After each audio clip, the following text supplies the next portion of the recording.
अस्सलामुअलैकुम। ना मेरे को उसर गए थे ₹1,00,000 कर्जा है। 3 साल हो गए मेरे घरे वाले फौत होया ते आटा आप पांदे हैं, गानियां बनांदे हैं, सारा काम आप करते। कोई वाह नहीं घरे बेचो ते ना कोई कोई एक मैं ते एक मेरी बेटी है ते कोई पत्ती नहीं, कोई खंड नहीं, कोई कुछ नहीं। मेहनत करदियां पूरी नहीं पौंदी ते सारी दिहाड़ रूली दा बैठिया ते ना कपड़ा है ना जुत्ती है। अकदार से बड़े मुताज हाँ, कम्मे तो बड़े मजबूर हाँ ते जी मैं बेवा ते हकदार हाँ। मैं लैन ठीक है ते कोई आसरा नहीं घरे विच। आप ने कल मुकल्ली ते बच्ची मेरी है जी। ज़कात दे मैं हकदार हाँ।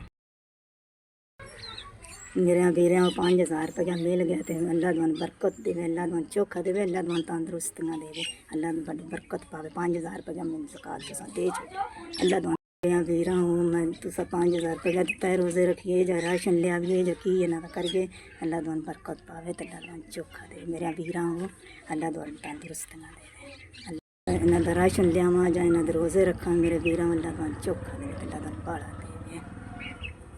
अल्लाह वसदे रवो ते जिंदे रवो ते जिन्हें 5,000 रुपया मैंने गल्लिया।